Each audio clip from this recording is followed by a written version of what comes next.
Good evening, everybody, and welcome to the Grinning Gargoyle Gaming Greyhawk campaign. I am joined by my players, Alan, Richard, Byron, Mickey, Peter, and Neville. Did I forget someone? No. And, yeah, we're going to carry on with our lovely little game of Dungeons and Dragons. Last week, you buggers were still running around town, trying to screw people out of their entertainment, money, goods, things like that. What is going on here? Sorry, I'm just seeing that I'm getting a lot of dropped frames.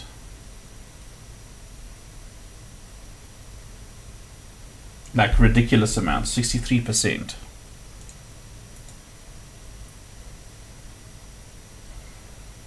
Yeah, but it bothers me. But anyway, we will carry on. See what's going on. Let me stop that for now. So yes, when we had left off, Siren was busy entertaining the crowds. There was a lot of drinking going on, and as the day was going by, you guys were also, well, some of you guys at least, were also getting ready for something else. So, yep. So what do we want to do at this point? What do you guys want to do, should I say? What time would you like it to be? Yeah, it can be the evening.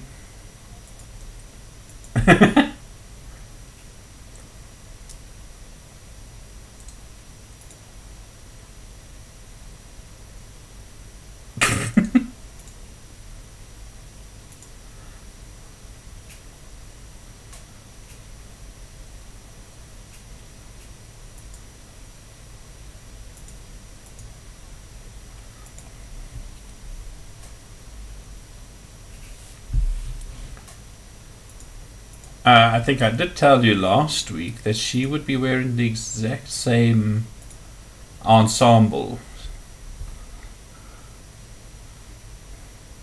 And what the hell? Are you guys are like testing your luck and like really screwing yourselves?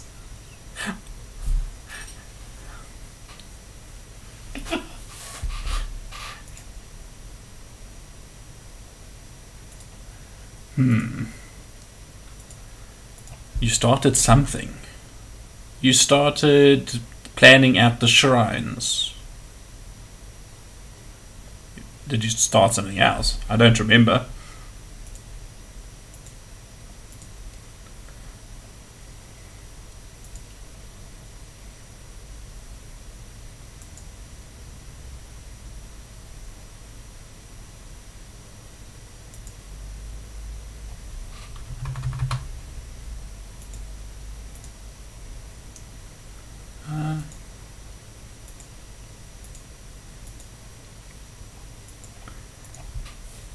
But yeah, I think he's talking about the business.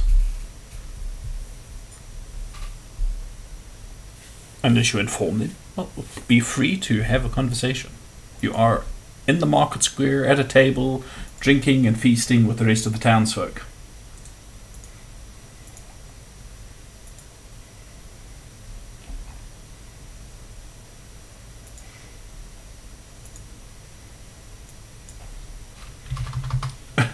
Which lasts for 6 seconds at a time. Does it?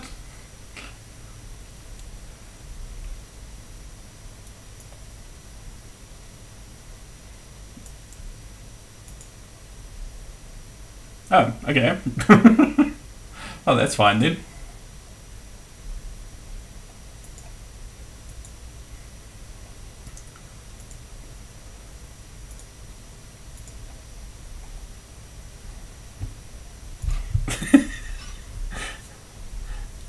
Well, if it's a concentration spell, as soon as you tap the next person, it's going to be gone.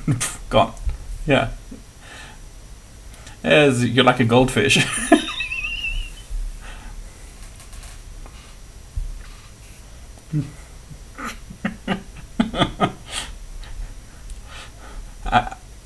I feel like this should be like a small little byline in the worship book of Procan somewhere of, you know, thou must blesseth or guide the people, and you've taken that to a liberal interpretation, or you must guide their steps. You know, one step at a time. Oh, grief. So if you guys are not too worried about it, Neville and Alan's little shindig. So Neville, you were studying her. So you see her arrive. The only thing that's different is that she's wearing a hat that matches the rest of her coterie in that. And she's actually left her weapons at home for this. And she makes a beeline straight for you, Xerxes. And she says, "Oh, what fantastic delights this place has this evening."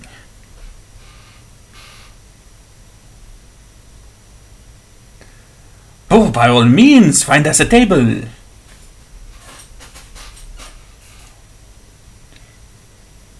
I don't know. I assumed so. Maybe, maybe not.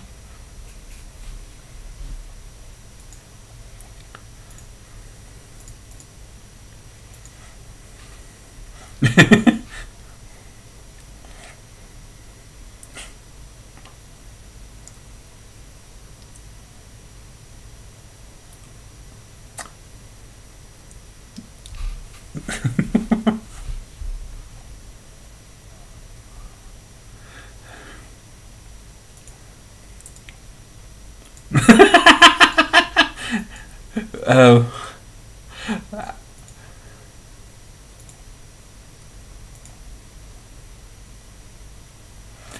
Yes, you think that she's fairly adventurous. Just so that everybody on the stream can see, I've just shown a picture of the fairly attractive Captain Xendros. And she actually like calls over one of the waitresses that are like running around flitting between the food stalls and that, basically fetching people whatever they want. And you hear her ordering some wine, some ale. She says, "Is there anything else I can get you for you people? I do not know what your particular tastes may be." "Of course I am talking to you."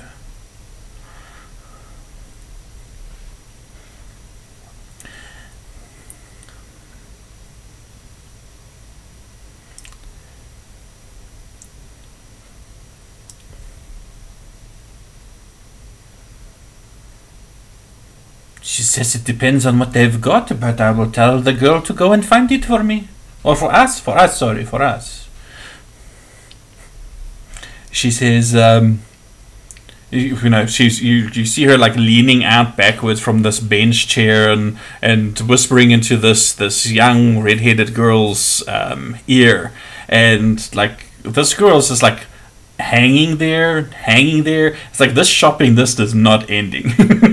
And you just hope that she's actually got the mind to remember it all. But eventually she scoots off, and Captain Xendros, her toothy grin flashing in the candlelight of the table, says to you all, "So what have you been keeping yourselves busy with that I have not seen you in town?"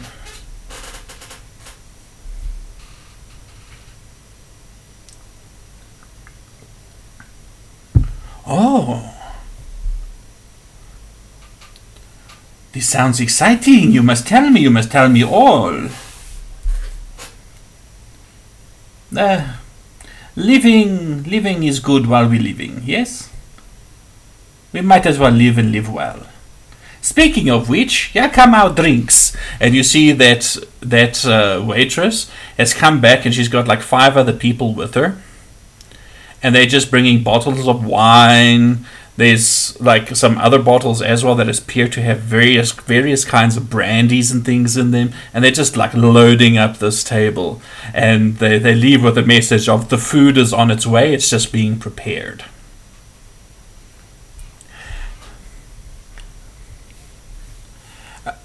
The last waiter that's bringing like a platter, if you will, you see it's got something that smells actually very delicious. You were talking about bacon earlier. Well, what you see in this, it's basically a very large metal skillet that's actually still sizzling, it's so hot, is a whole bunch of potatoes that have potatoes that have been like concertinaed. I don't know if you know what that means, like cut up like very thin. And in between each of these slices is like molten cheese and bacon, and there's other ones that have got like chicken in it, and it's like all kinds, and it's all got this like spicy aroma.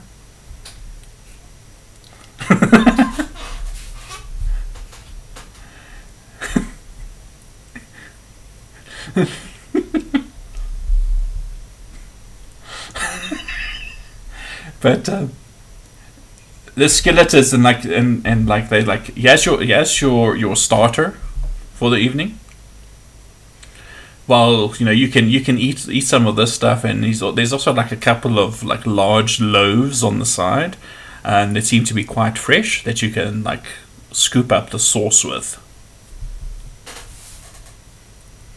Oh, Bims is like, you don't even have to tell him twice. He's just like perched next to the skillet, and you see like he reaches out a clawed little hand and grabs a potato, and it's like hot potato, and he's not very resistant to the fire, to the heat, you know, to the fire, and he tries to take a bite of it, and he's like, it's almost like somebody swirling around wine in their mouth, and you get this all of you hear this voice in your head saying, "This is fucking delicious, boss!" And he just like chucks the rest of it in and grabs another potato and starts scoffing it down. Just sitting there like a very satisfied cat almost. And with Bims now more of a feature, Xendros actually leans into you, Xerxes, and says, "How much do you want for the little dragon? I know people who would pay top coin."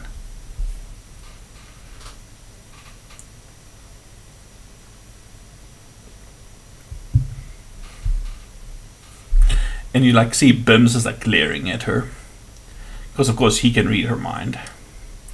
And she says, "Well, if you ever change your mind, make sure that I am the first door that you darken. You come to me first. You understand? Yes?" It will be the only time that I tell you to come first.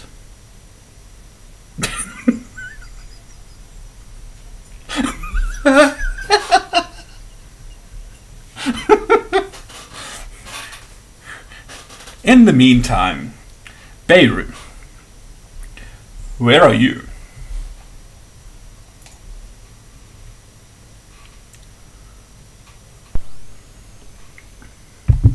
Yeah, you're basically at the perimeter of the market square, where it's a little bit darker. There's people moving around you. I mean, there's people going from stall to stall. I mean, there's a lot of drunkards passed out on the grass nearby. But yeah, you can basically keep to the shadows. If you'd want to remain unobserved, would you like to give me a stealth roll?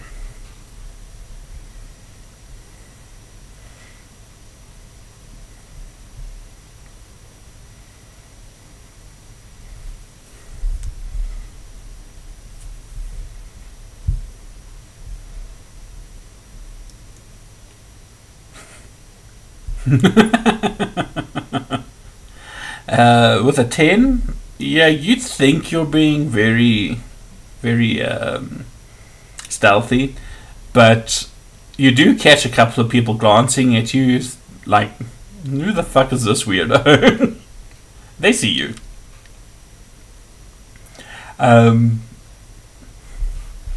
So, are you going to make your way over to the camp?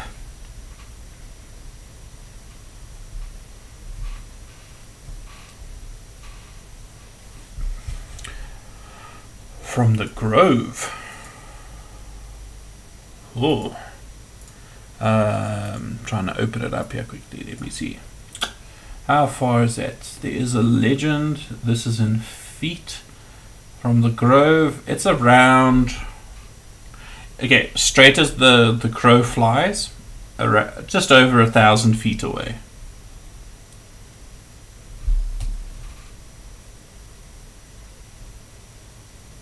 Yeah, it will take you a while.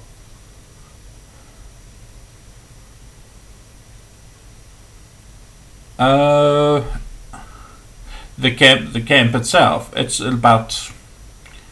Well, going across the bridge and that, it's actually about, say, 700 or 800 feet away.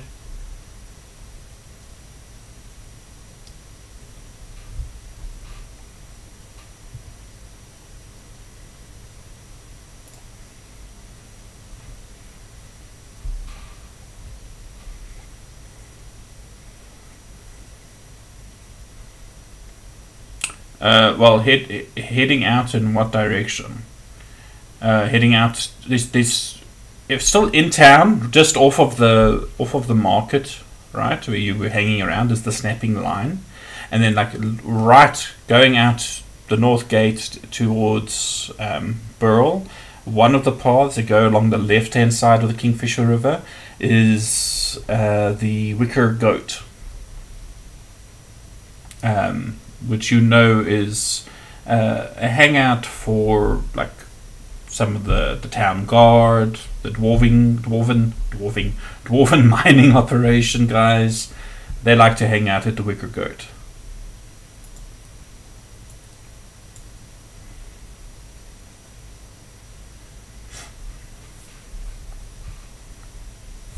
No. The only thing she had on her was basically a dagger, which you assume is some sort of table dagger.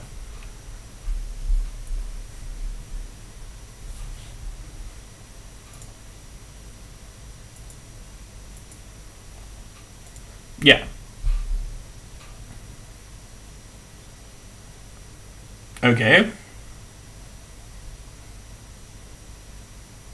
And you're going out to the grove.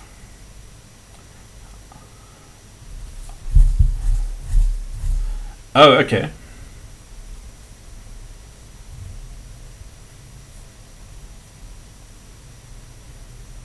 Okay.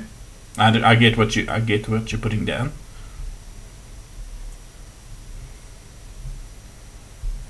All right.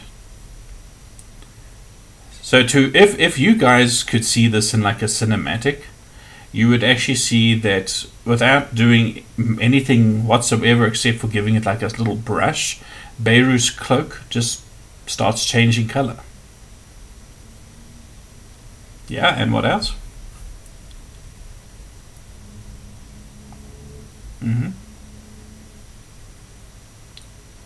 All right.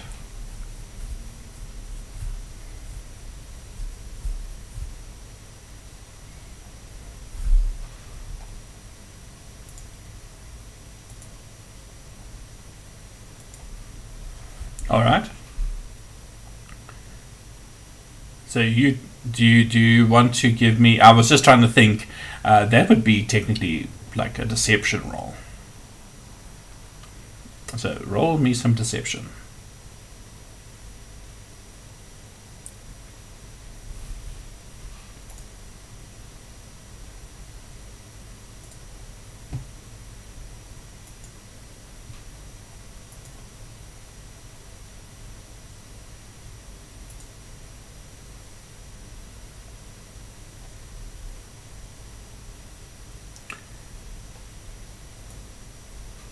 It's pretty good. So yeah, you managed to get yourself. You're happy with what you look like. You think that you will be able to pass, especially in the dimmer light.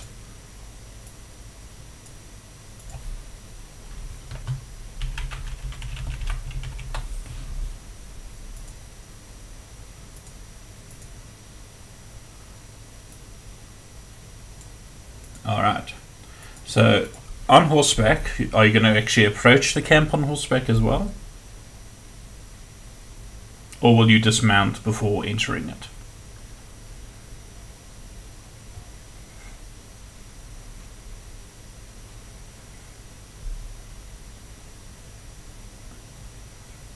Yeah, no, there's some grass next to a couple of houses. You can tie up the horse. Okay, so are you just going to walk straight into this place? Alright. So I mean there's no like fences or picket lines or anything to that effect.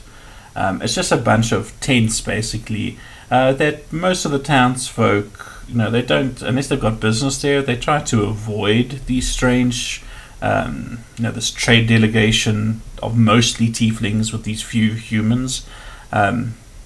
And actually, give me a perception roll or insight.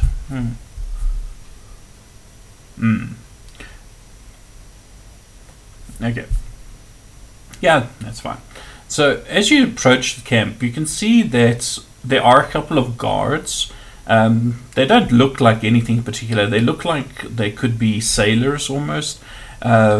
You've heard of people like this. These are sailors that have a bit more training, usually in some sort of formal army.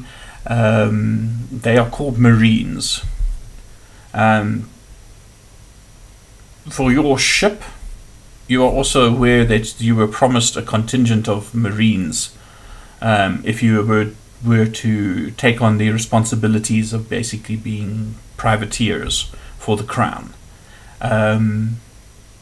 Yeah, so you're basically putting two and two together. So you see a couple of these guys standing around, just chatting near some lanterns that have been hung up on poles by some of the tents. You see there's a few like low burning fires.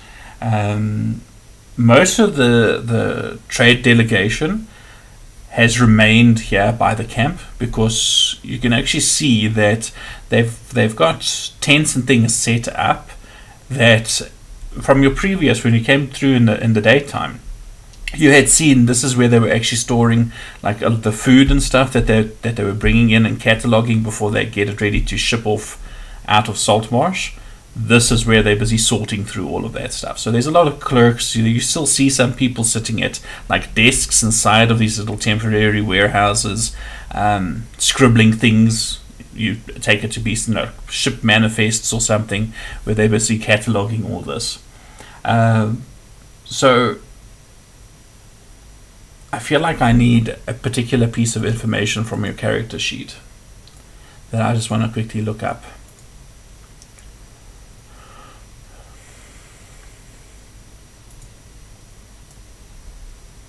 Voices?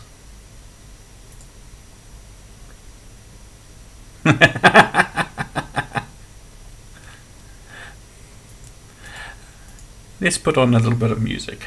Sorry. And of course, I do need to say this. We are using Fantasy Grounds Unity, which is still in early access, so there might be a couple of bugs here and there, a little bit slowing down of the system. And of course, our sound and music is provided by Sirenscape because epic games need epic sound. And yeah, sorry, I'm just busy reading something.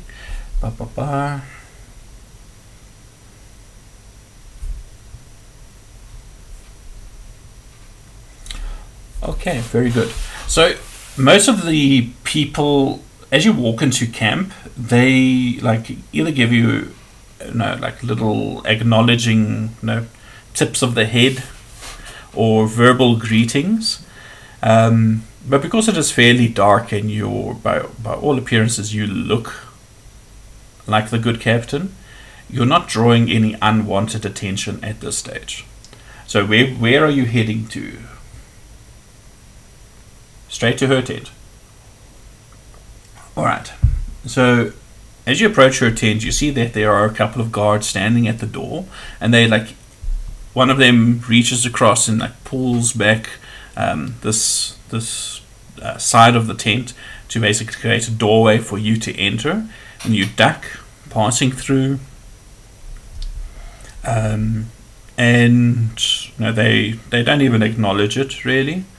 But they do close the door behind you, and as you are in this room, you see that there are things are pretty much the same as when you left earlier that day. There are a few, there are fewer documents lying on that table. You can see that the cushions and the wine and everything is still in the same place. The bed is still, carefully made and everything in the corner. And if I remember correctly, you did not make your perception check last time you were in here.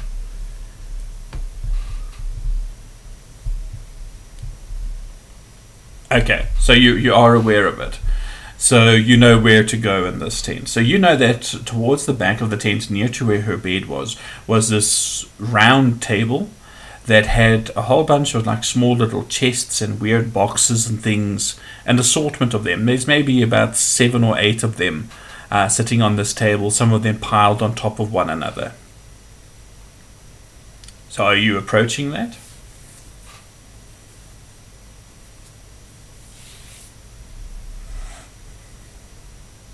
Yeah. Make an investigation check.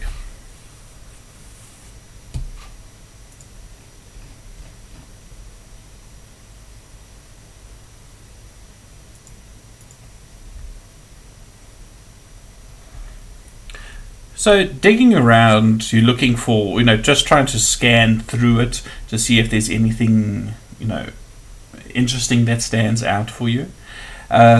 Most of what you're seeing is, just like copies of letters, confirmations of, orders that have been placed, just clerical work, nothing damning or incriminating of any sort.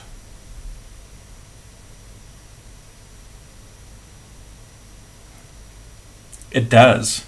Wait until you actually get to the point where there's an actual sect of clerics that specialize in clerical work.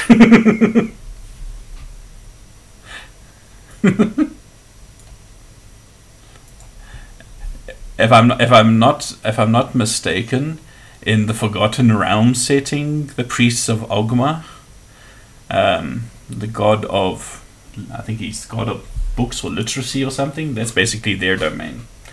He's one of the knowledge gods. But they basically, like, if you need scribes for things, or if you need law keepers, lawyers, things like that, those are the guys you call. But or something like that. Or either that, or make sure that they get you booked on so many counts of something that you'll never see the light of day again. Alright, so, but yeah, you don't find anything of particular interest. You do see a couple of letters that are written in a different language. What languages do you know? Or more specifically, do you know Infernal?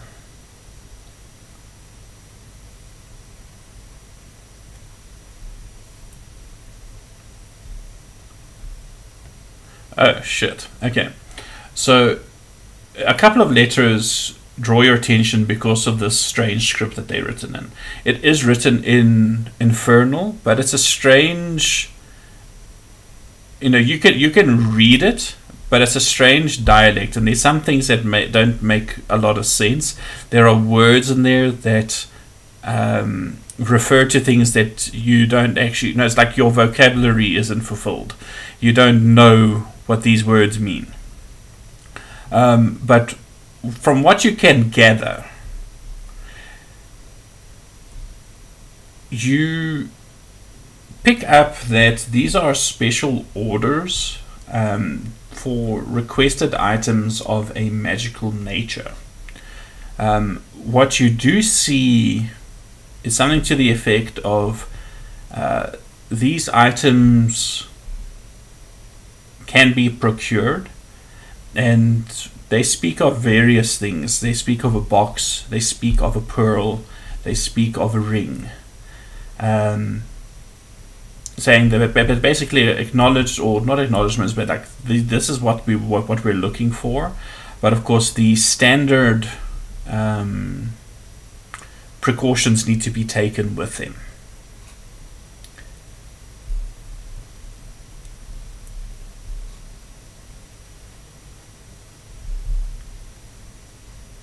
Yeah, but you don't really find anything else. Not with that roll, unfortunately.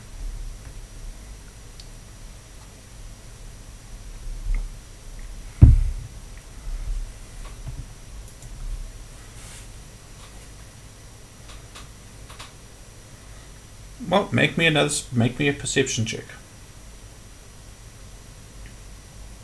Oh, and I need the rest of you guys to give me Constitution saving throws.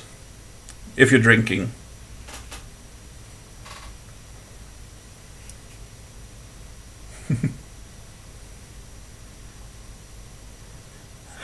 You do. Because you're a dwarf. Okay. So, Siren, you're feeling a bit tipsy. Cyan, you're well on your way to motherless. So is Carolus, strangely. Whatever this stuff that they gave Carolus, it's hitting him harder than even he thought was possible. Xerxes and Carcarius, they are actually managing to hold their liquor. And, wow. Captain Xendros is drinking you all under the table tonight. No. She's dead sober still. She's drinking, but she's fine. You don't know if she ate some charcoal ahead of time or what the fuck is going on. Yeah, it's supposed to be a poison prohibitor, but anyway. So with that roll, Beiro, yes, you do see.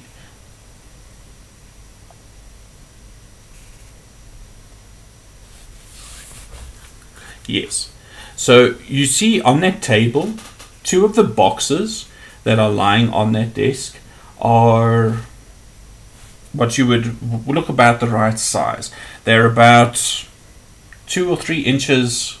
I'm trying to think of the words. My brain doesn't want to work tonight. 2 or 3 inches wide, as they are high, and they're about. How long would that be? About 10 to 15 inches long.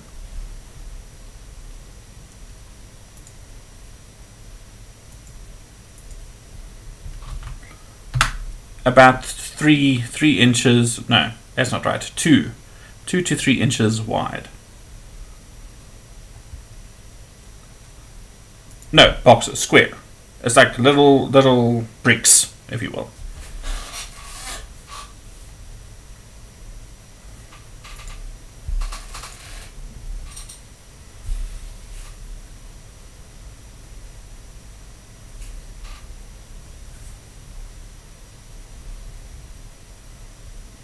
Correct.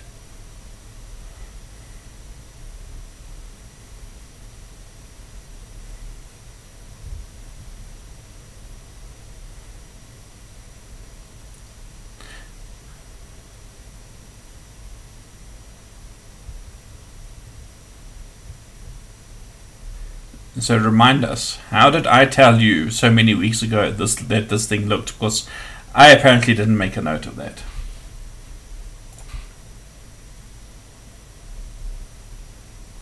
Okay, so of these two, the larger one matches that description. It is the one sitting at the bottom. That's the one that's about 15 inches long.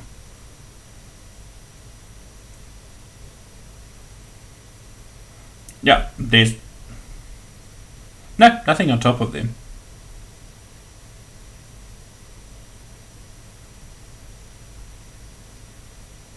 Okay, so as you pick up the top one,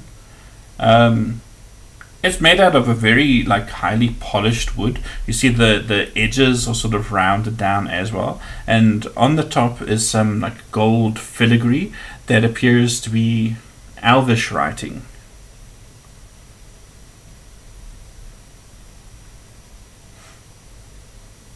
Again, it's Elvish, but it's also magical in nature. So it's basically like spell formula. So it would be the same as like looking at an equation. Yes, you can read it, but you might not be able to solve it. You're not trained in. Okay, wait. Let's see. Make an Arcana roll.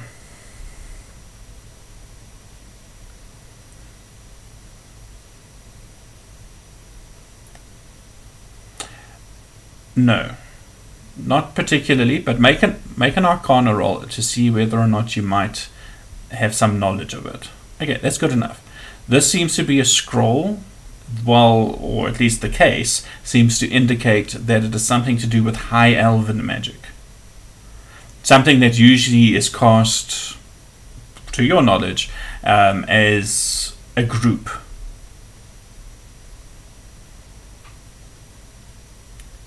Okay, so you slip the scroll case into your pocket, and the other one is sitting on the table. You reach out for it, and yeah, this is the one this looks exactly how it was described to you. Yeah, basically it says something to the effect of this will open gates to places damned by men and gods.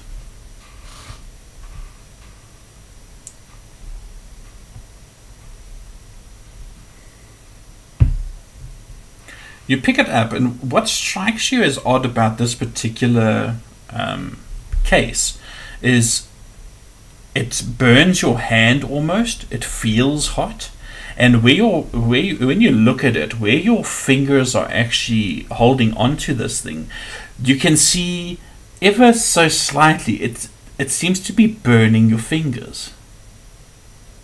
It's uncomfortable to hold this thing.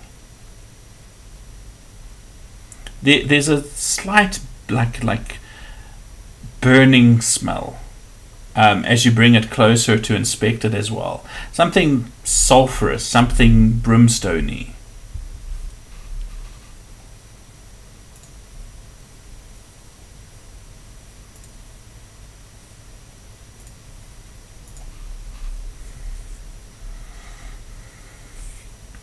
Well, I mean, there is the bedding. Near to you. You also see that there is a chest at the foot of the bed that maybe has some clothing or items of clothing in it. Okay, so you feel an immediate sensation of relief, and as you like walk over, your hand is throbbing ever so slightly. It's like tingly. But you open up that clothing chest. Yeah, you see all kinds of things. You see some things for like cooler weather. Obviously, these things are packed on top because of the miserable weather that the town has been experiencing in the last few weeks. But yeah, you could probably find like a scarf or something fairly easily. Yeah, something small. Yeah, let's say a scarf. You find a scarf. Yeah.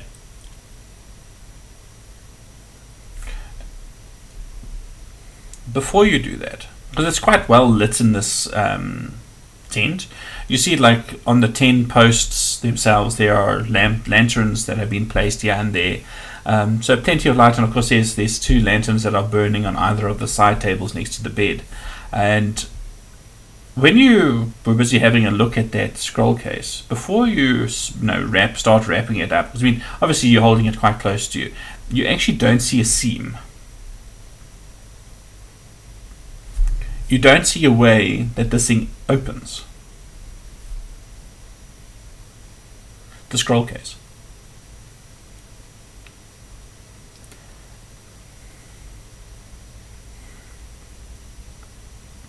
Alright, so now correct me if I'm wrong. You were basically, you had a cloak thrown over you.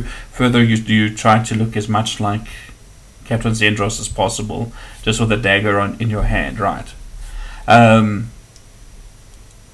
You do have. Where exactly are you storing these scroll cases?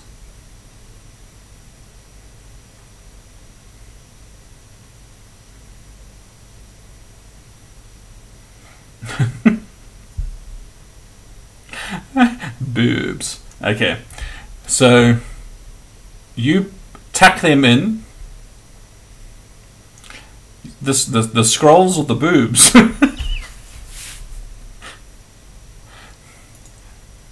So yeah, you could probably find some way. It's going to look a little bit bulky underneath there.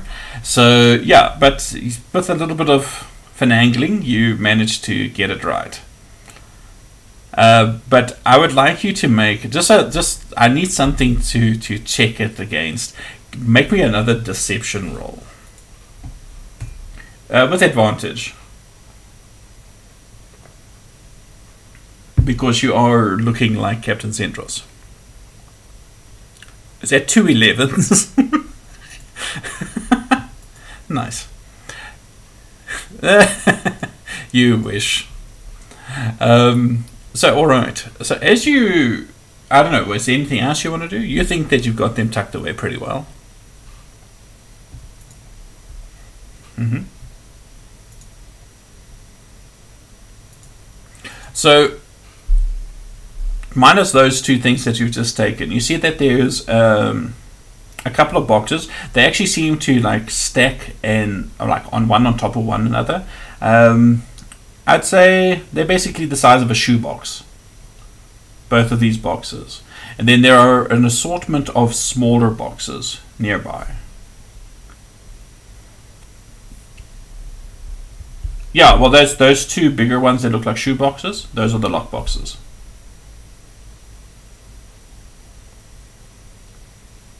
They just look plain. You can see on the corners they're like embossed with some brass or something. They do actually have the bigger ones have got little locks on them as well. The smaller ones basically look like jewelry boxes. They don't appear to be.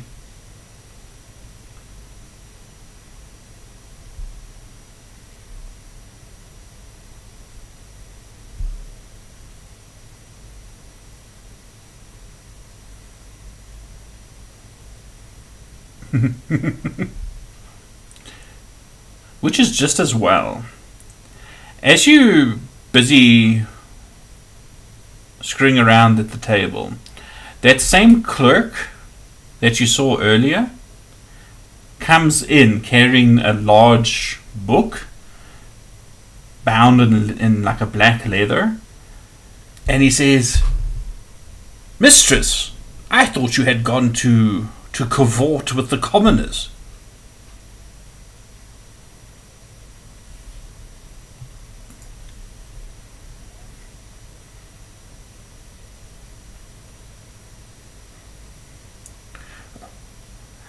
As you wish, mistress. I'll just leave this here for you to look through later. And he puts the book down on the table, and he gives a little half bow and turns on his heel and walks out of the tent.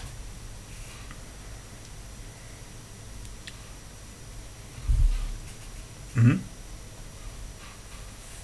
Okay, so you recognize this book as the same book that you saw earlier, which seems to be like an amalgamated ledger. You turn to the most recent page. It still has like a little bit of fine sand on it from where this clerk had obviously tried to dry the ink, and hadn't done a fantastic job of clearing the sand. But in the ink you see like basically tallies. Like this is how many fish that they've managed to procure for the day and things like that. You do see a couple of other things in there that are stranger.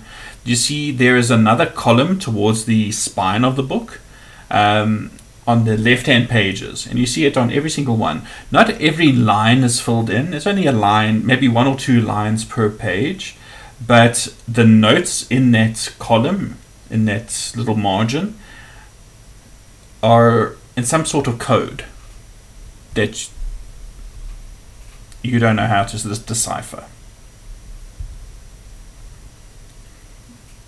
Okay, close the book and leaving it on the table. Alright, so stepping out, let me see if anybody notices your bullshittery. Nope. Nope.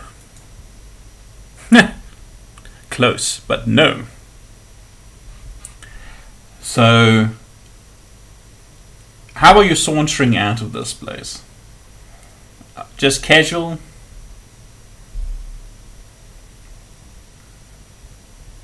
So, you make your way through the camp, no worries. No problems. Everybody still thinks that you're the captain.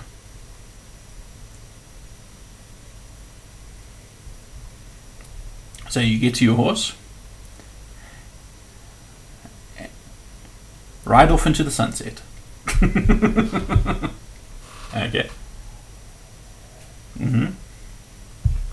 All right.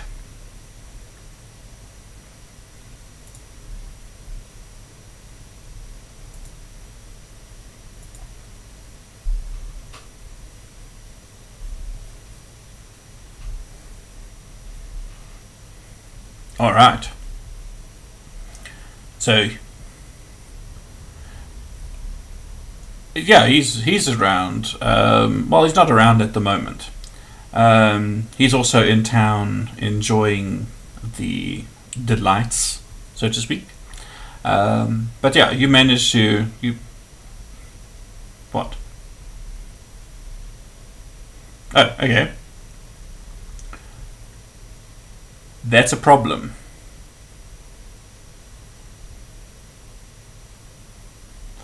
As you start trying to put it in, you think sort of like with magnets that are resisting one another. You feel like you could push it in, but there's something definitely resisting its entry into this bag.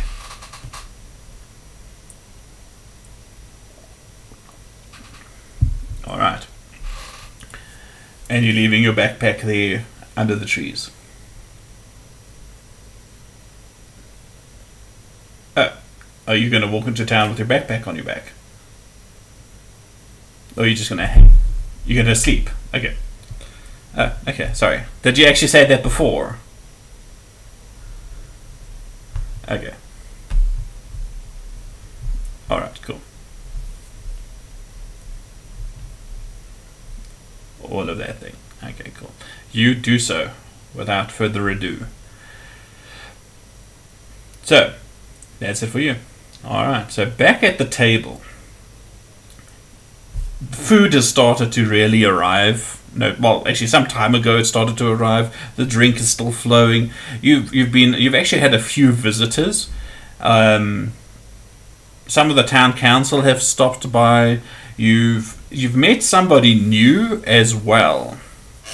A gentleman who's still actually sitting at the table. He's sort of known to Captain Xendros, and he's a stern-looking guy. Let me get you his description. Sorry, I didn't have this open, and now it's screwing with me a little bit. He introduces himself as Ingo. And you know this Ingo from casual conversation with people in town. You know that he's also known as Ingo the Drover. He runs basically, what's the word I'm looking for? Oh, yes. No, yeah, like a mercenary. He basically arranges for transportation, to places, and the protection, so like a caravan driver. He basically organizes caravans, trading caravans, and that's how Captain Xendros knows of him as well, because she's had to use his services from now and then, because he basically, if you're looking for a crew, this guy can, you know, get you a crew. If you're looking for soldiers, he can get you in contact with soldiers, you know, stuff like that. Yeah, basically a recruiter. He has contacts, he knows people, he can get things done. I mean, you do know that there's like a halfway, well, not a halfway house, that sounds wrong, but a place where like sailors and things that are generally out of work have a place to stay here in town as well. Yeah, basically. It's called the Mariners Guild Hall. Sorry. So if you if you're a sailor and you don't have a ship to stay on, this guild, as long as you're a member, basically provides you with a bunk and a meal. So this Ingo has like links with the guild, and he organizes shit for the merchants in town. And Ingo's sitting there, slightly balding. You looking at him, you can see that he looks like some sort of fighter. He's quite built, not like what was his name, Father Arish. He doesn't look like a Chris Hemsworth kind of a priest, but this guy is definitely, he looks like a soldier. And yeah, he's basically sharing a drink with you, and he says, "I've been hearing things about you guys in town. You sound like people who get things done. If you ever need work, come and see me. I might have something for you."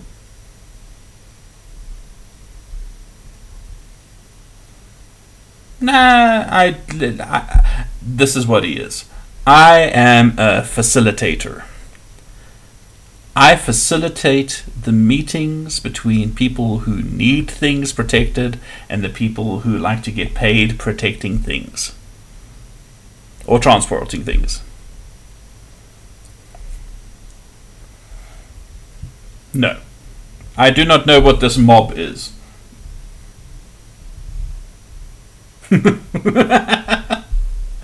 He says, no, but I'm being dead serious now.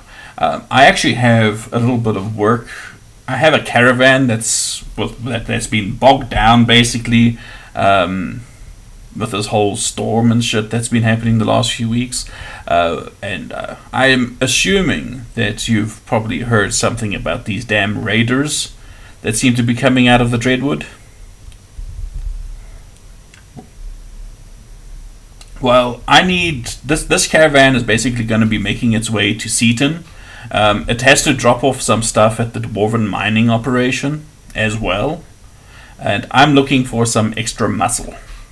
I've got 5 guys at the moment, but let's just say that 2 of them are kids, and the other 3 are so fucking old that they probably wouldn't. They'd be just like dropped down and not protect anything. It's the best that I can find.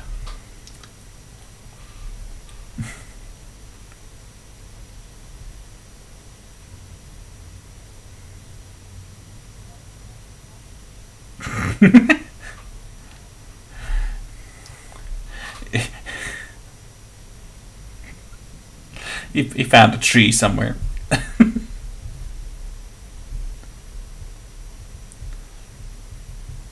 He says, well, I offer competitive rates.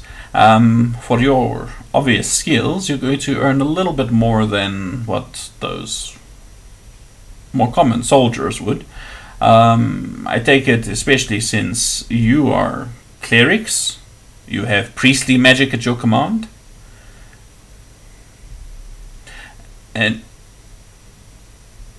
And you are obviously some sort of mage. He's looking at you, Xerxes.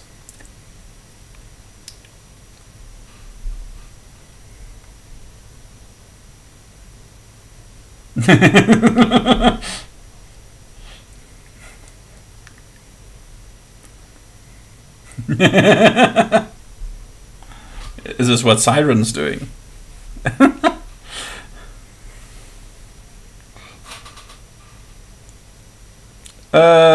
Fairly. No, but actually, no. You made your roll, didn't you?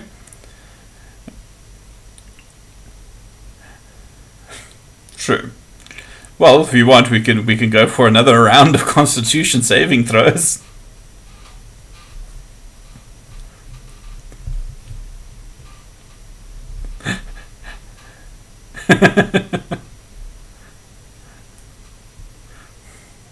Oh. Carolus is motherless. With a natural one.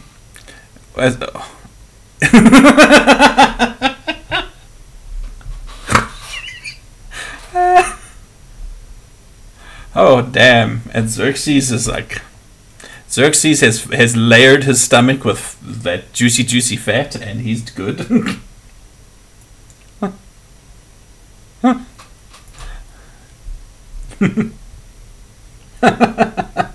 And Captain's almost said Captain Xerxes. Captain Xendros is also like, she's fine.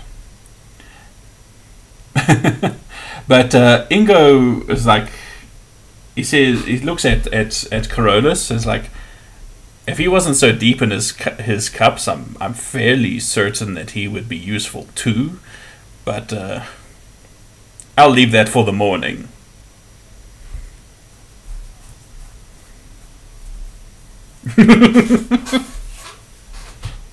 And the little lady over there, I know that she can sing a tune or play a tune. He saw you before you started your slide.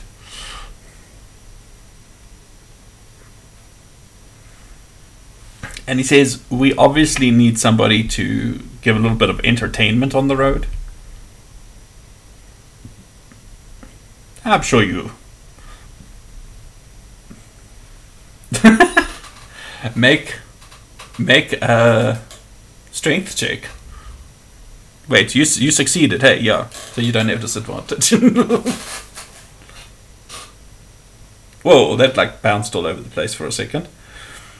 Yeah, so Siren, I would like you to make a strength check as well, unless you're not resisting. So all you see is I'm gonna fuck this up. Cyan reaching under the table and just giving it a swift pull, and all of a sudden next to Ingo is Siren lying there in the sand.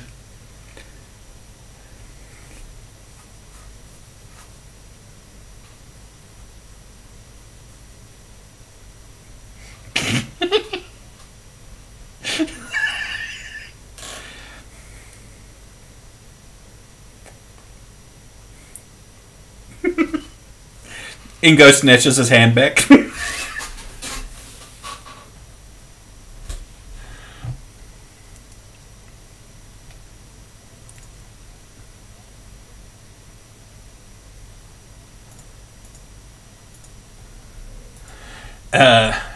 She says, I'm trying to get the voice and I can't find it. She says, sort of-ish. It's sort of like French meets Spanish meets Russian at this point. But she says, well, I will not say that it is against what I do. I like a nibble every once in a while.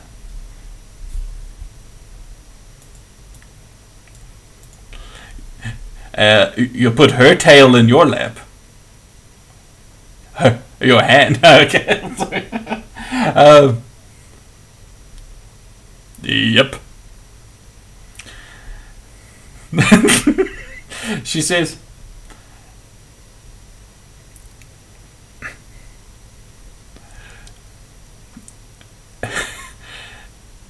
so she says to you, Xerxes, we better leave something for later, yes?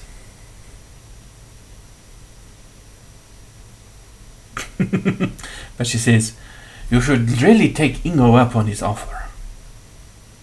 You might be able to do a little favor for me in Seaton while you are there.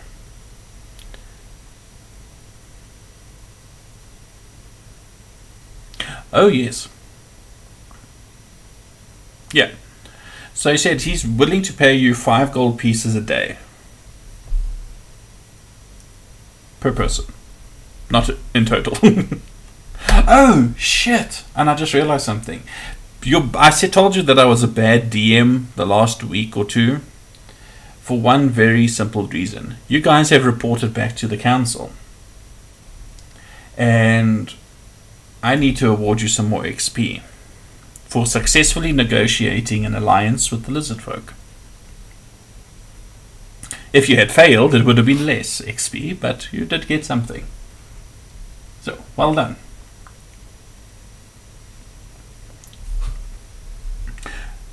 Yeah, it's just one caravan. He says that it's going to have about 20 wagons in it. If you don't have horses, he will provide horses as well. Just know that if the caravan comes under attack, you are expected to protect it with your lives. You are being paid to do so.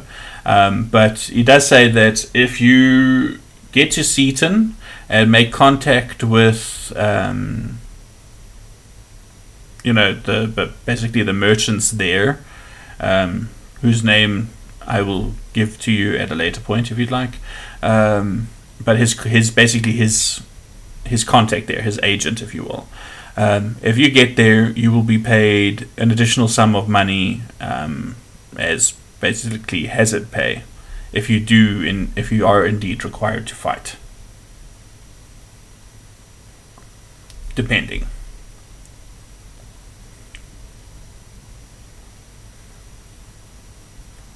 Before you do that, I would like you guys to all make a perception roll for me. You guys who failed your con saves, do it with disadvantage.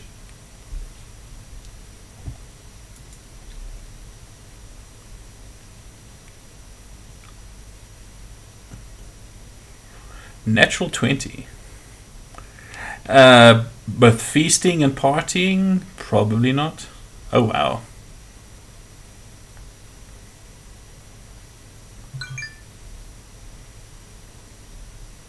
Damn. Bims is focused on the food. He ain't paying attention.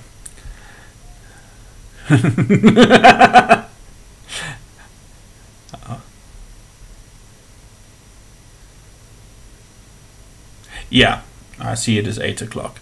I tell you what, I will tell you the result of that roll when we get back from our break. Thank you everybody for hanging around. We will be back momentarily. Let me pause this.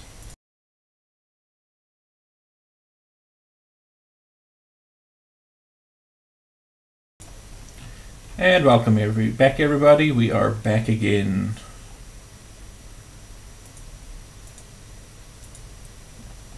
So, picking up where we left off, you were approached by Ingo, and I asked you to make some perception checks. And let me just see. Carcarius and Cyan, the two clerics. Again, I don't know what's wrong with you people. Anyway, you notice that as he's getting a little bit more inebriated, Ingo is fidgeting with like a silver chain around his neck the whole time.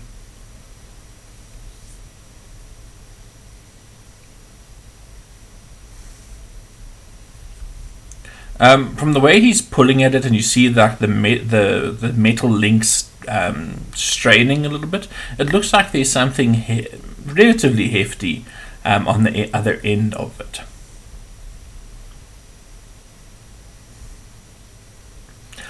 With that roll, Byron, you notice that where you first think that this metal is silver, looking at it a bit more closely, it seems to actually just be highly polished steel. but and yet like finely made, like fine little links.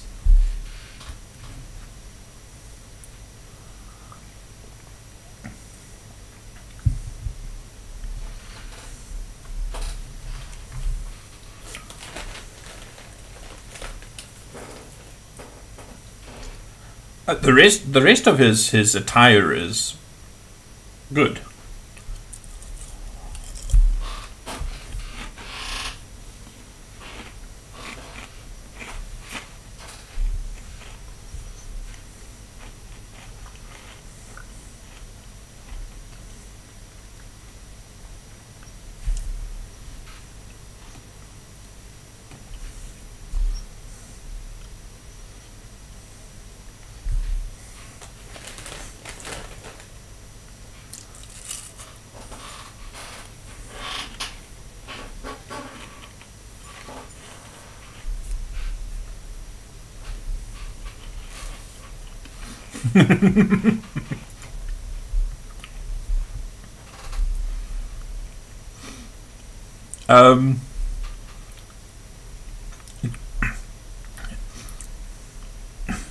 Sorry, no, the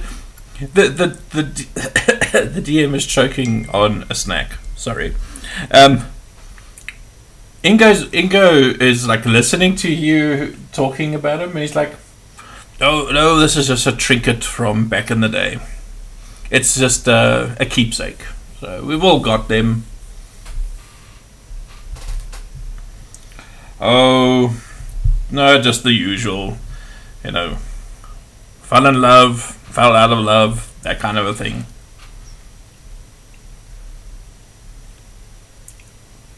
Yeah, of sorts.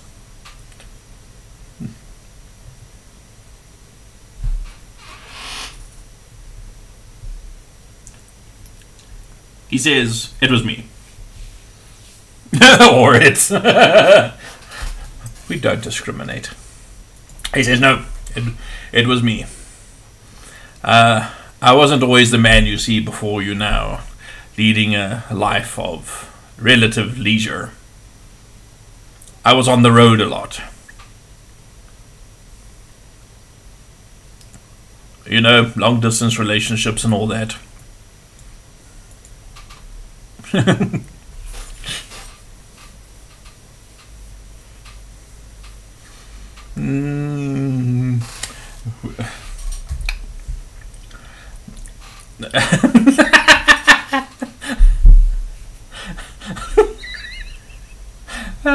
That's a very unique way of looking at it.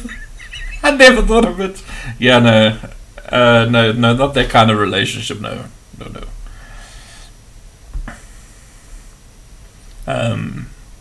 But indeed, and he lifts his mug and takes another swig, and he says, "If you'll excuse me, I see Eleander over there. I need to go have a word." And he like excuses himself and climbs up off of the bench, and you see him striding across the market to where Eleander and Ida are busy sitting down at a table with what looks like some of her friends, her clan, and they seem to be having a little bit of a argument about something.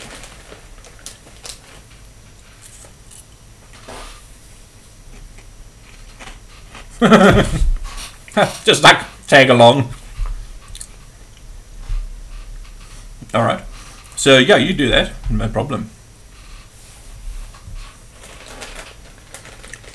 I'd like you to make a dexterity saving throw, Peter, because you got a natural 1 on that fucking check.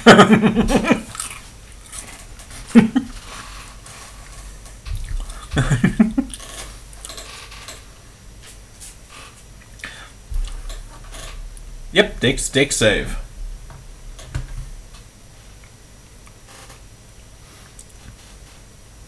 With disadvantage. Because you're drunk. That's better. You trip over Siren and land on her.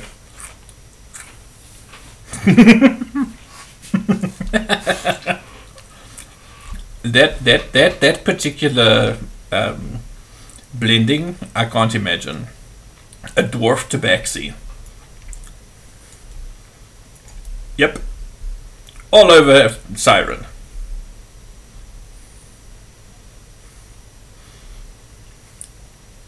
But aren't you drunk enough?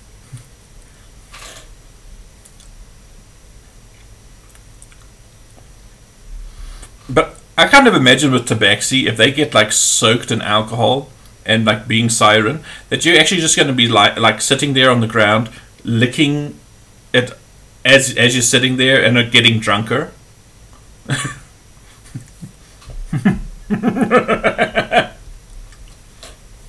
But yeah, are you guys attempting to follow, like, you know, stealthily? Just straight going with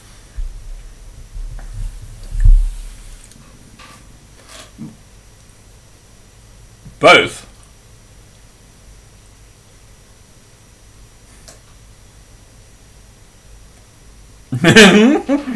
How many hands you got?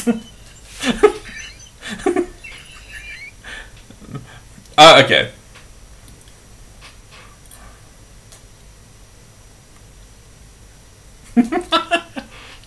This is like a very interesting development.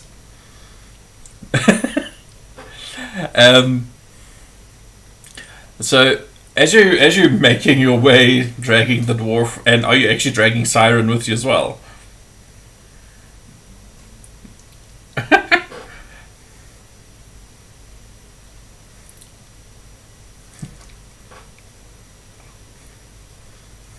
Yeah, they would be slightly behind you, the kind of thing. So, Siren and Carolus, are you resisting this dragging in any way, shape, or form?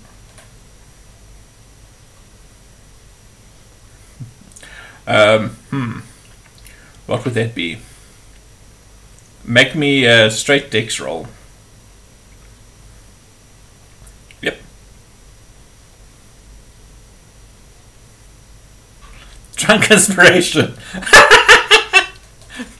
So the camera pans back, and what you see is Cyan with these mugs in his hand, and this dwarf tailing just to the left of him, with Siren like being slowly dragged along as well by her cloak or something. And Carolus is like, it looks like he's bobbing for apples, but like laterally, trying to get at the mugs. And he's just failing miserably.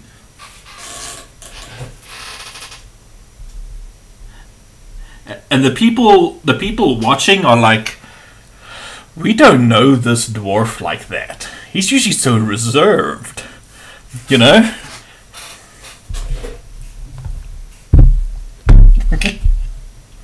Nobody will be around for that shit. Who wants to go see somebody kill a dragon?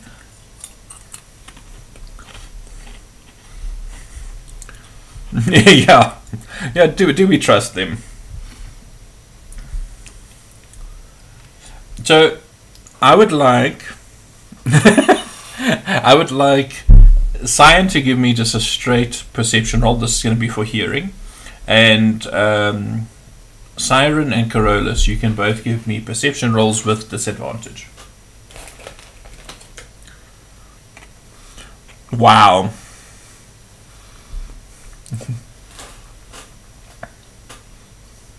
Okay.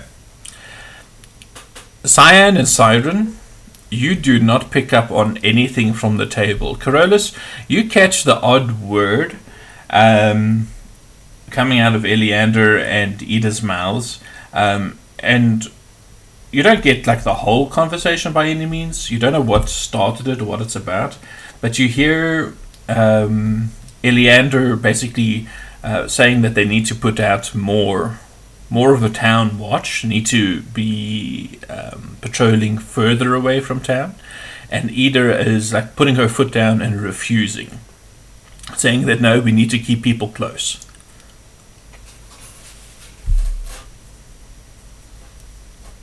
That's what you basically overhear in your drunken state. But yeah, you see old Ingo, approach Eleander from behind and tap him on the shoulder and say, "Can I have a word?" Like, as he's standing there, he notices you three tagging along. And he's like, "I'd like a word in private quickly."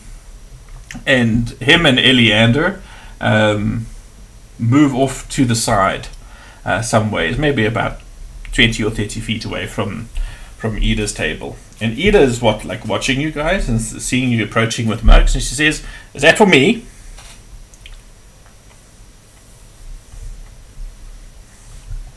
"Have a seat. Meet my family." And she starts screaming at the kids on the other side of the table, telling them to basically piss off and make space. And you see they all just slide their bottoms off of the benches.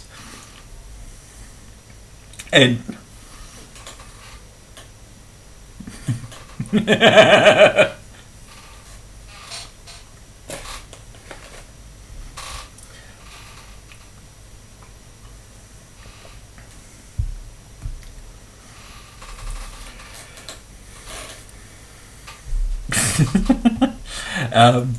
and Ida says, "So what do the heroes of Saltmarsh want to talk to me about this evening? What are we toasting, first of all, since you brought drinks?"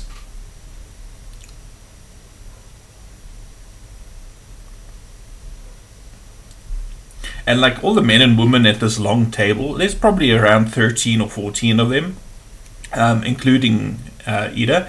They all give a mighty cheer. Wait, where's my stuff?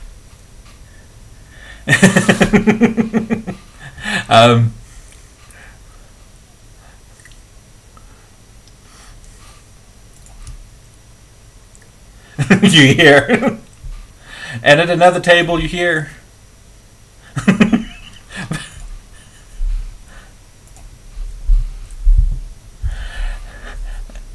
And from somewhere, you hear.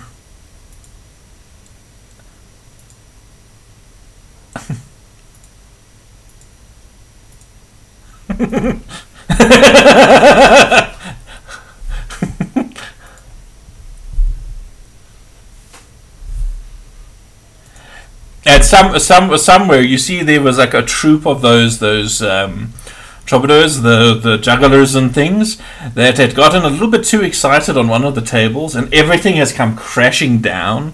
All cutlery and food and just asses in the air. No, literally everything's gone tits up. Yeah, most of the people are laughing at this lot. Whoopa! Okay. Give me a performance check.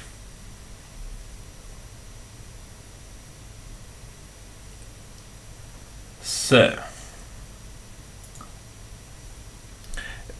Yeah, no, with disadvantage, that's fine.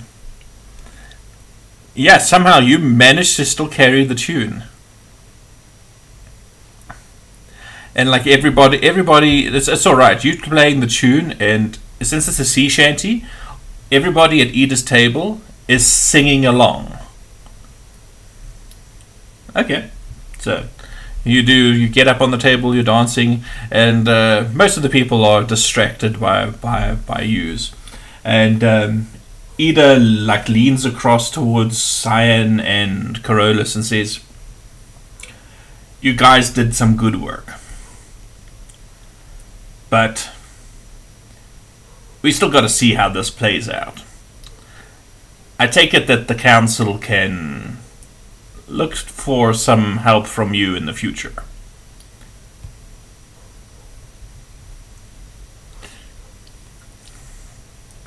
She says, "That's good to know, because there might be something else."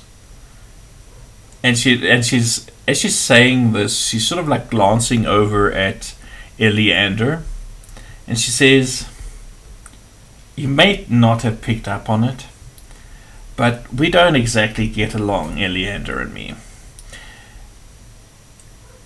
lots of reasons why not, but basically he's the king's man and I like to have my shit left alone. I don't need some king that I've never seen telling me what to do. You get what I'm saying?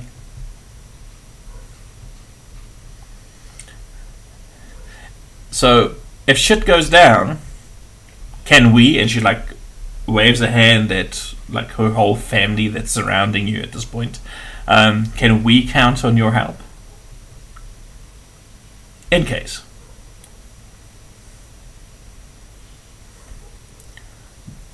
That's good to know. That's good to know.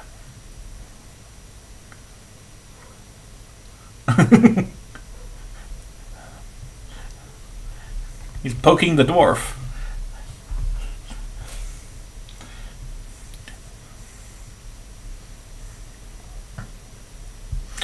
I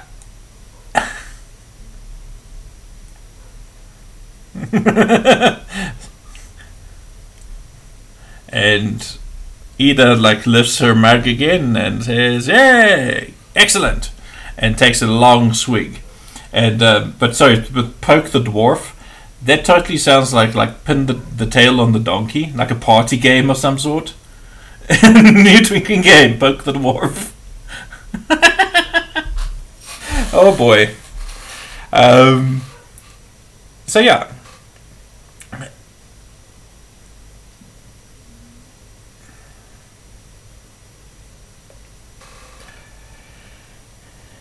Ingo. She says, no, well, I don't know about Ingo and what Ingo and Eleander are talking about, but you kind of interrupted, and I'm kind of thankful for that. You interrupted an argument that we were having about the town guard. Eleander wants larger patrols to go out of town more regularly with all this business of raids and things that we've been hearing, and considering what we've learnt about these Sahagin and this new alliance we have with lizard folk, and you check her eyes are following something, and you see the two ambassadors are actually curiously investigating some of the stalls not too far away. The ambassadors from the lizard folk. And she says, while they seem nice enough, they are a little bit odd. They speak a little strangely. But then again, so do I. And let's just say that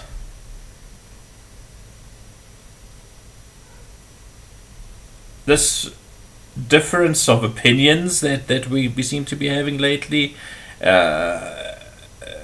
Eleander is trying to move the town in a certain direction where we're going to have an increased presence of royal bullshit that I'm not too happy with.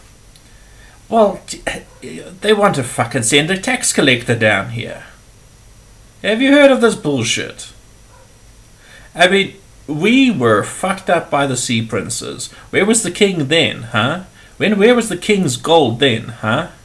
No, I don't like this business at all. While we're part of Kierland, we've never really been part of Kierland. You understand?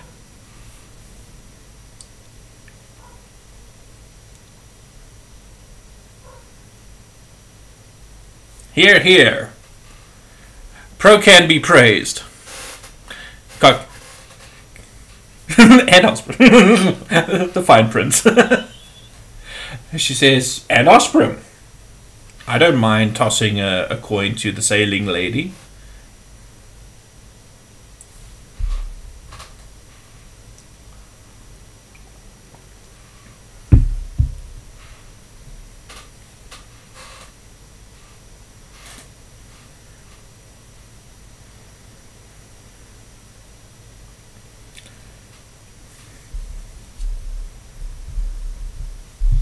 Make a persuasion check for me, please.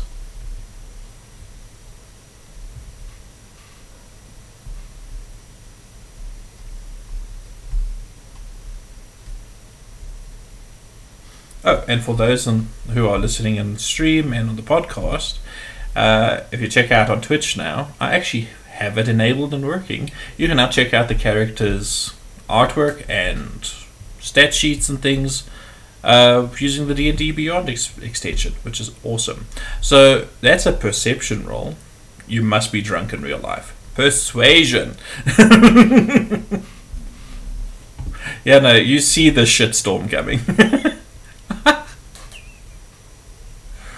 Are you good? Yeah, let's say that you're inspired by Siren's song. She is singing a sea shanty, so roll a, what's it, a d6.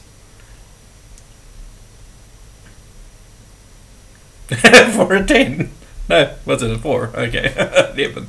I swear it showed a 3 on my screen, and then... so yeah, with an 11, she says, time will tell. I don't mean to be rude or anything, but I haven't known you fucking lot for very long, either. The council, that's not true. You've been here for a while, yes, but we haven't really worked much together. You've done a couple of things for the town council, and you've done well. You've done good. You've earned a lot of money from the town council for doing those jobs well. But that doesn't mean that I trust you 100%. You understand? I mean, I look at this, and she like points at all the people around. I mean, just in this part of the market square, there's probably around, say, 200 or 300 people milling about. It's large. I mean, the population of Saltmarsh and its outlying little hamlets is around 5,000 people. And she says, these people, these salt of the ocean people, these hard-working sailors, fishermen, fishwives, these children, they are my family. I care what happens to them.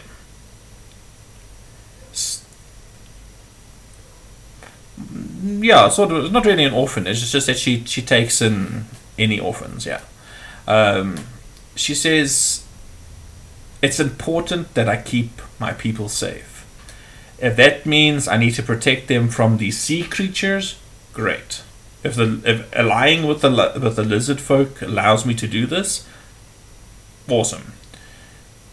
But if it means I've got to fight against the king to protect them, I'll do that too.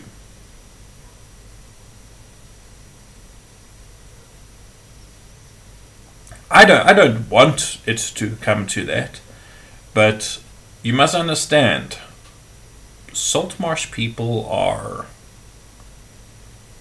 very independent. We were left to ourselves for a long time after the kingdom abandoned us, with the king fighting his wars off to the north. They ignored our plight. When hard times fell upon us, when the sea princes would raid us and take us as slaves, you know how many family members I still don't know where they are? They're somewhere in the sea princes' holds. I hope, I pray.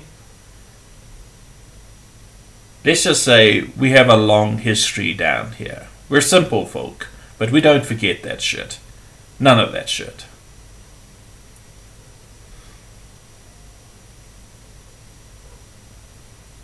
I'm a somber drunk.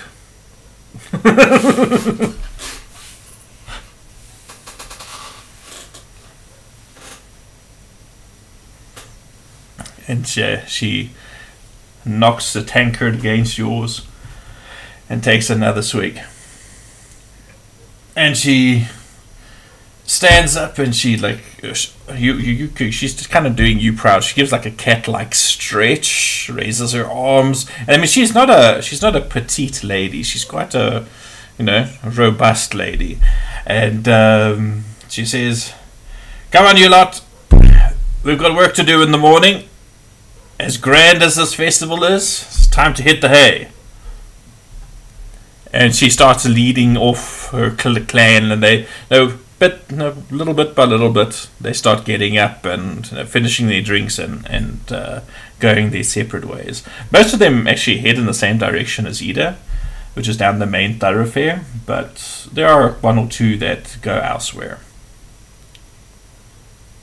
We're getting some funny sound every once in a while. You guys also picking that up? I like sometimes hear myself.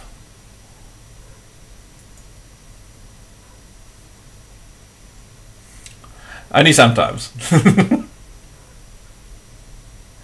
Ah, shit. Anyway. Yeah, so what would you guys like to do further?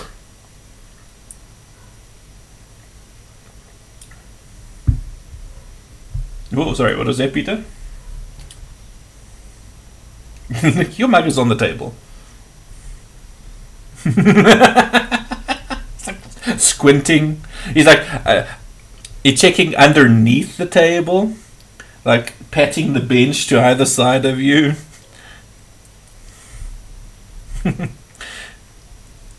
Either that, or you're so drunk that you don't see one mug, you see 5. And like you keep reaching out and grabbing like a mirage. What were you gonna say, Ellen?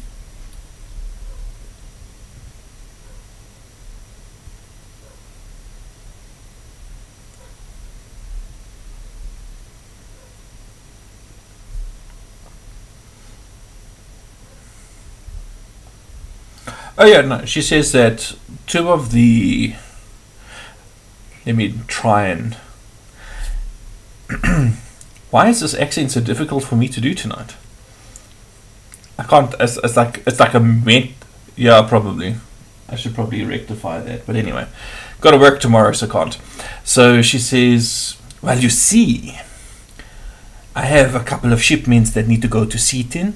And from Seatin, it will go onto a ship. And from the ship, it will go to back to the Empire. Yes? So it would be a personal favor to me as well if I knew that I could how do they say, I could rely on your talents while protecting this caravan.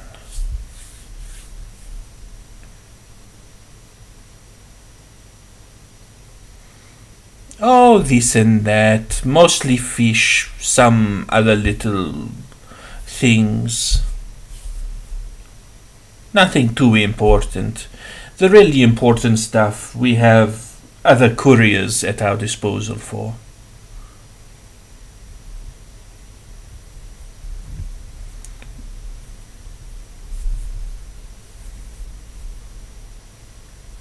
Well, we will be loading up 2 full wagons, ox-drawn wagons, with basically crates of fish, salted fish.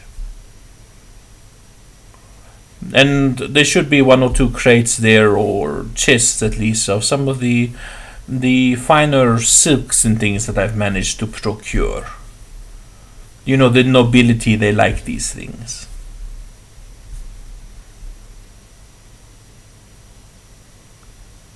As it will all be part of Ingo's caravan. It will be leaving in a day or 2.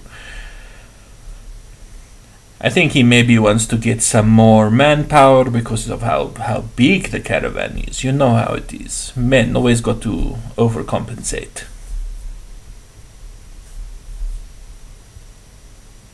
Oh yes. It's the same job. It's just that I know that if you know it is some of my stuff going with, you would put it little bit much more effort into the protection of my goods, yes? Little bit much more. Oh. Fade to black. Hey, I can actually do that stuff. But yeah, listen, make a charisma persuasion roll with advantage.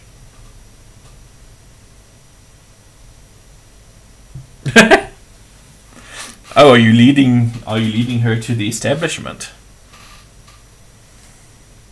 Charisma, persuasion. With advantage.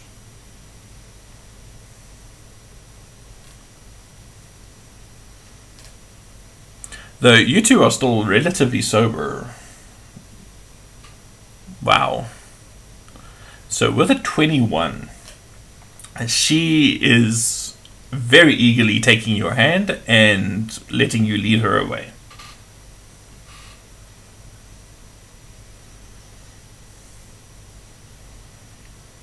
Hello? Yeah? Yeah?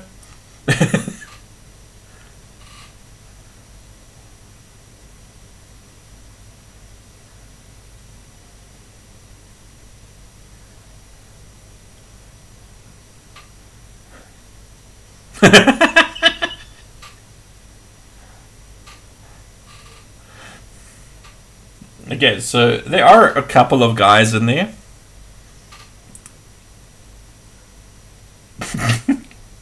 You hear somebody from the back shouting, "No, I'm not!"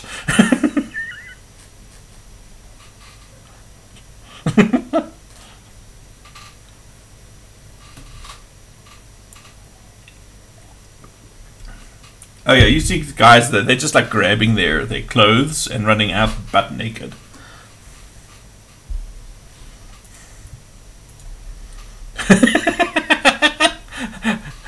How's that marketing? No.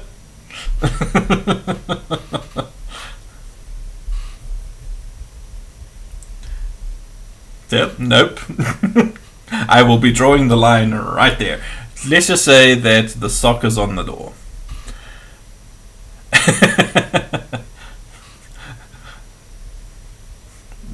Ask rather what's being done with the other sock.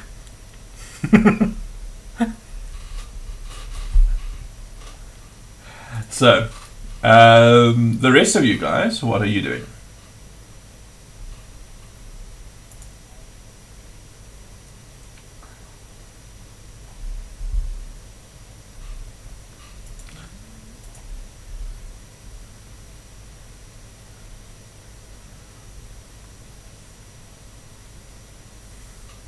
Okay, so you're just doing a little bit of alms giving. Alright, so yeah, you can do that.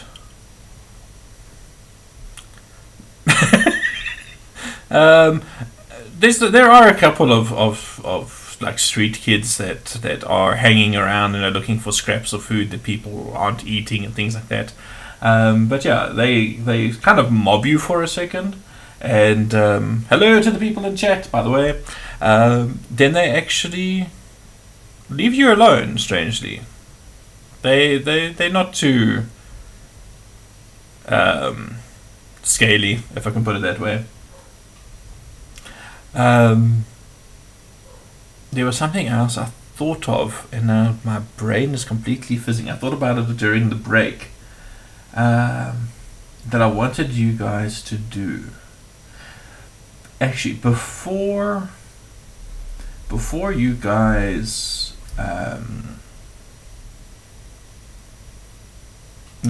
would have gotten too deep into your cups and that, I want you to make another perception roll without any disadvantage.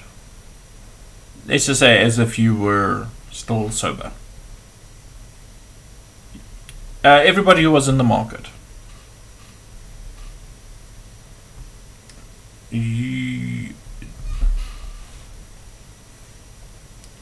So that's a 60. Why are you still poisoned?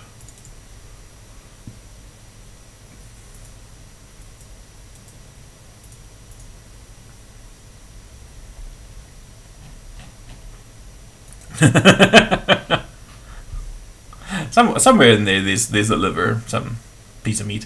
So Carcarius, you would have seen it. Bims would have seen it. Potentially, though, Bims wouldn't have had. I wonder.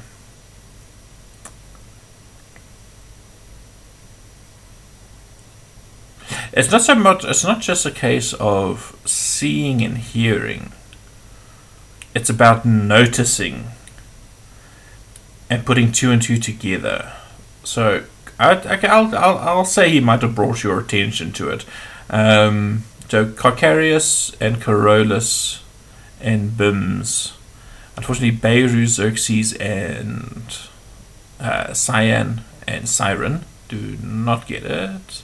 DC was 17. Moving through the crowd, you see a small group of figures. Appears to be a lady wearing a very frilly looking bright yellow dress with pitch black hair. And it's actually such a pity that Siren didn't see this. I'm trying to recall, when you guys were in Burl, I think only Siren saw the carriage with the strange... I also have this thing in the back of my mind that somebody saw that carriage with the house emblem on it. But I think you recognized it and the other person did not, but I cannot remember who the hell it was. But anyway, let's just say for argument's sake that you might have mentioned it, at least to Carcarius. And since he rolled the highest, it makes sense as well. I like it. The numbers, the math works. The math rocks work. So this particular young lady is who Siren describes seeing in Burl. She belongs to a noble house. The name of which I have kind of forgotten again. I want to say Carousel, but I know that's not right. Carousel. There we go. Shalasel. There we go. Yes, and she's a very svelte-looking young woman, black hair, pale blue eyes. Behind her are two basically footmen, also dressed in how do I say, like overcoats and things. Very neat, very true. Shiny boots, shiny buckles on their boots as well. And their hair is like meticulously coiffed and perfect. Looking at these two guys, they're not very old. They're probably in their early 20s, but they are groomed in such a fashion that they almost pass as twins. They've got very similar features. They've got very similar builds. It's almost comical. It's what it looks like. And their attire is a little bit more downscaled. It's plain cloth. No, it looks like cotton. White shirts with a little bit of a ruffle to them, and black overcoats with these brown pants basically, and these boots and belt and things. And she's busy making her way through the crowd, and as soon as she gets to a place where somebody might come into close contact with her, one of these two guys immediately steps forward and clears the way. And she made basically a round circle around the market, and you noticed her casting a couple of glances towards your table. But with all the festivities and everything else going on, you kind of lose track of her in the crowd at some point. Carcarius, you think you might have seen a glimpse of her going off towards Gillen Primewater's residence, but you're not 100% certain. And with that last little tidbit of information, it is 9 o'clock. And I would like to thank everybody who popped in, and the people listening on the stream, the people listening on the podcast, and of course my players for this week's game. Next week, we discover what the hell you guys are doing next. You have many breadcrumbs. You could almost make a salad. Hairball threw up again. You. Delicious. Delicious. Thanks, Mickey, for that closing note. I don't know if catnip would work. As I say, I can see how Byron is going to be running back to old Winston. Do you have catnap?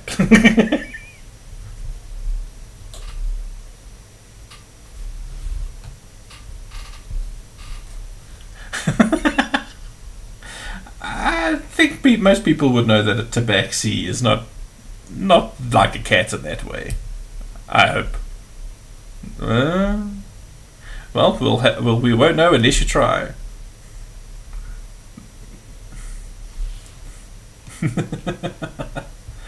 Oh, and just as before we close off and sign off, I have said on the socials that we've started a Patreon thing for patreon.com/grinninggargoylegaming. What I'm doing on that is there's some tier benefits. I'm not going to go into too much detail. If you want to read up on it, go and have a look. But one thing I sort of had like a brainwave for was the map making. I was looking for some ideas of what I should stream while making a map, and what I think I'm actually going to do is I'm going to take each one of my players that have a significant location of some sort, and I would like you guys, if we can make some time over the next few weeks, to sit one evening for like an hour or so and make a map of. My idea was for like Alan with Xerxes' little establishment, Siren to help flesh out what the what's it called, the empty net, Krebs' place looks like, Corollas with his monastery to give an idea, what this would look like, Carcarius, what does the temple up on the hill look like, see if we can figure out something like that way. Beiro, the grove maybe, like what would it look like, and lots of trees, yes, that's a grove. And then Cyan, I'm not sure. I know you've got your little shrine.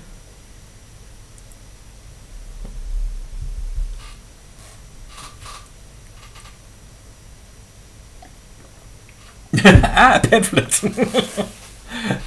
We could also do something like that, but we can figure it out. We can figure it out. But that's just the idea that I had of something fun to do, keep people engaged, stream it, see what's what. Anyway, but that's enough of that. We will see you guys next week. Stay safe, not say safe. Stay safe and stay safe. There we go. Good night, everyone. Okie dokie. Thank you.